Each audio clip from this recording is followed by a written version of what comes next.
출발할게요. 네, 이사님 어디 가시는 거예요? 지금 가는 데는 가로수길에 있는 갤러리에 가고 있고요. 거기 갤러리에서 저희 그 바닥공사 문의해 주셔가지고 실측 가는 길입니다. 직접 실측도 가시는 거예요? 아, 네. 필요한 수량에 대한 부분들을 확인을 해야 되기 때문에 시공을 저희한테 맡기는 경우에 한해서 네, 실측을 하고 있습니다. 이번에 그 갤러리에는 어떤 제품 설치하는 거예요? 갤러리에서는 지금 고민을 하고 있는데요. 포보 제품, 포보에서 갖고 있는 롤시트 제품하고 지금 LVT 두 가지를 놓고 지금 고민을 하고 있습니다. 아마 오늘 미팅하면서 그것들이 선택될 것 같아요. 이사님은 원래 2015년도에 인테리어 브라더스를 창업하셨잖아요. 네네. 그때 어떻게 시작을 하시게 되신 거예요? 처음에 인테리어 브라더스를 시작을 하게 됐던 계기는 저희 집안이 건축 건설 쪽 집안이거든요. 그래갖고 할아버지 때부터 이제 건설회사랑 뭐 인테리어 그다음에 건축회사들을 해왔었는데 어느 날 이제 저희 집이 이제 이사를 하게 되는 기회가 있었어요.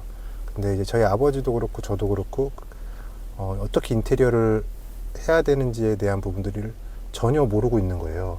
그래서 결국에는 이제 힘들게 저희 어머니가 다 알아서 그것들을 처리하셨는데 그것들을 경험을 하고 나니까 이 업계에 있는 사람들도 이것들을 잘 하지 못하는데 일반인들은 얼마나 힘들까에 대한 니즈를 발견하게 됐고요.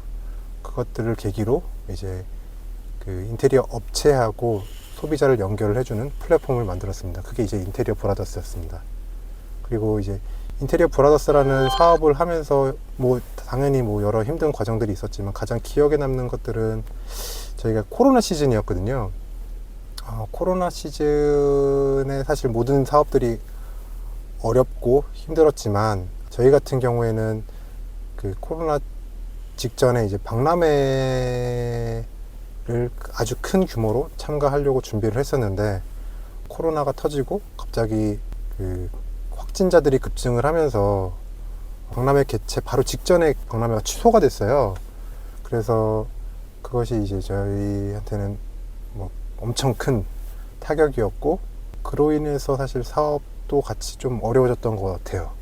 그리고 인테리어 브라더스 같은 경우에는 거의 한 2,000개 넘는 업체들이 이제 가입이 되어 있는데요. 이제 이분들을 저희가 다 일일이 한 분 한 분 찾아뵙고 만나고 그 다음에 우리가 갖고 있는 가치에 대한 부분들을 설명을 해드리고 방향에 대한 부분들을 설명해주고 나서 그것들을 공감하셨을 때 저희 인테리어 브라더스에 가입을 해주셨었어요. 그래가지고 그때 사실 저 같은 경우에는 거의 한 1,000개 넘는 업체들을 미팅을 했었고 그분들과 이야기를 나누면서 그분들이 갖고 있는 고민에 대해서 사실 저도 같이 하게 되었었고요. 그분들이 이야기하셨던 포인트 중에서 가장 힘들었던 요소는 공기가 짧다 보니까 이분들이 디자인을 할 시간이 없는 거예요. 그래가지고 새로운 프로젝트가 들어갔을 때 뭐 새로운 자재들을 막 알아보고 거기에 대해서 고민을 해야 되지만 그럴 시간들이 너무너무 부족하고 그게 대한민국의 현실이었고 그러다 보니까 좀 더 나은 프로젝트를 할 수 있지만 할 수 없는 그런 현실적인 벽에 많이 부딪히는 것 같더라고요. 그래서 이 부분을 많이 좀 해결하고 싶다라는 생각을 그 당시에 많이 했었고요. 그러면서 이제 달콤 자재 창고라는 것을 계획해가지고 창업을 하게 되었습니다.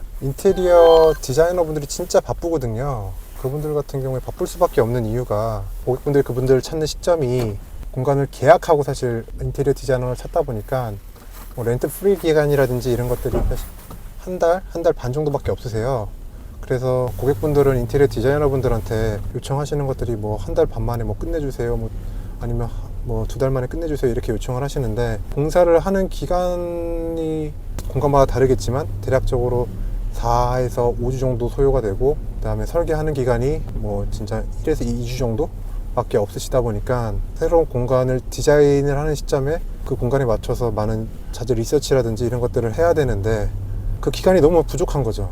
그러다 보니까 이분들은 항상 기간 안에 프로젝트를 진행을 하기 위해서 밤을 새시고 그 다음에 주말도 없이 작업을 하시는 거거든요. 그런 이야기들을 많이 듣다 보니까 이분들을 도와줄 수 있는 방법이 없을까에 대한 사실 고민들을 많이 하게 됐던 것 같아요. 그래서 달콤 자재 창고라는 플랫폼을 저희가 오픈을 하게 됐고요. 달콤 자재 창고 같은 경우에는 디자이너분들이 저희 플랫폼에 방문을 해가지고 자재들을 쉽게 리서치하고 그 다음에 구매까지 이어질 수 있게끔 하는 플랫폼입니다. 지금 현재는 타일, LVT, 마루, 그 다음에 카펫 같은 종류들의 자재를 취급을 하고 있고요. 앞으로는 자재 영역에 대한 부분들을 확대해가지고 디자이너 분들이 최소한 리서치하는 시간은 단축을 하실 수 있게끔 해드리는 것이 저희의 목표라고 보시면 될 것 같아요. 달콤 자재 창고 같은 경우에는 쉽고 빠르게 전문가분들이 원하는 자재들을 살 수 있다는 장점이 있고요. 그 다음에 저희 팀원들 같은 경우에는 시공하고 뭐 디자인 업계에서 오랫동안 있으셨던 분들이 컨설팅 같은 것들도 해주시고 궁금하신 사항에 대한 부분들을 피드백 같은 것들을 해주실 수가 있어가지고 아마 전문가분들도 저희 플랫폼에 방문을 하셨을 경우에 업무를 조금 더 효율적으로 하실 수 있게끔 도와드릴 수 있지 않겠나 저희는 보고 있습니다. 사실 인테리어 디자이너 분들 같은 경우에는 지금 각각의 자재마다 업체들이 다 다르기 때문에 하나의 자재를 찾기 위해서는 여러 업체들을 컨택을 해야 되고 각각의 업체에서 뭐 샘플을 받는다든지 쇼룸에 방문을 해야 되는데 저희 플랫폼은 여러 자재들을 다루고 있다 보니까 그런 것들을 한 번에 일을 처리하실 수가 있고요. 그로 인해서 설계를 하실 수 있는 그리고 뭐 디자인을 더 고민하실 수 있는 시간들을 확보할 수 있다는 게 저희의 가장 큰 메리트지 않겠나 라고 보여집니다. 인테리어 브라더스를 할 때와 달콤 자재 창고를 할 때 가장 큰 차이는 인테리어 브라더스를 할 때는 사실 확신이 없었던 것 같아요. 내가 하고 있는 방향이 시장의 니즈인지에 대한 확신이 없기 때문에 저희는 계속해서 뭔가 스핀오프를 하면서 새로운 수익 모델에 대한 부분들을 끊임없이 고민을 했다라고 하면 달콤 자재 창고 같은 경우에는 제가 인테리어 브라더스를 사실 하면서 진짜 많은 돈을 썼거든요. 인테리어 브라더스 같은 경우에는 뭐 시드하고 뭐 프리 A 투자도 받았었고 매출도 어느 정도 있었고 돈을 써가면서 알았던 내용들을 사업을 다시 하면서 적용을 해가고 있기 때문에 저는 달콤 자재 창고에 대한 확신이 어느 때보다 크고요. 그렇게 과연 저처럼 이 시장에서 많은 시도를 해보고 고민을 했었던 사람은 아직 저는 만나보지 못했어요. 그래서 그만큼 저는 그 달콤 자재 창고에 대한 자신감이 있습니다. 이사님 혹시 얼마 정도 쓰셨어요? 진짜 저희가 인테리어 브라더스 사업을 거의 6, 7년 했거든요. 그러면서 진짜 지금 현재 남는 돈은 없는 것들을 봐서는 한 최소한 25, 30억 쓴 것 같아요. 그러면 이제 네. 창업을 하시고자 하시는 분들이 되게 많잖아요. 네네. 그분들에게 해주고 싶은 이야기가 있으실까요? 우선은 사업을 하기 전에는 내가 하려고 하는 시장에 대한 전문가가 돼야 되는 것 같아요. 그래야지 사업을 하면서 확신을 가질 수 있을 거라고 저는 보여지고요. 전문가가 되지 못하면 아마 저처럼 사업을 하면서도 계속 불안해할 것 같아요. 일단은 가장 큰 거, 사업에 대한 확신, 그리고 그것들을 어떻게 확신을 쌓아 나갈 것인가에 대한 부분들이 사업의 가장 중요한 포인트라고 저는 보여집니다. 이사님 그러면 1년 뒤에 달콤 자재 창고는 어떨 것 같아요? 1년 뒤에 달콤 자재 창고 같은 경우는 지금보다 더 많은 카테고리의 자재들이 있을 거고요. 그로 인해서 디자이너분들이 저희 달콤 자재 창고에 오셔가지고 자재를 알아볼 때 굳이 다른 데 가시지 않아도 이 안에서 비교가 가능하고 그다음 선택이 되실 수 있게끔 준비가 될 것 같습니다.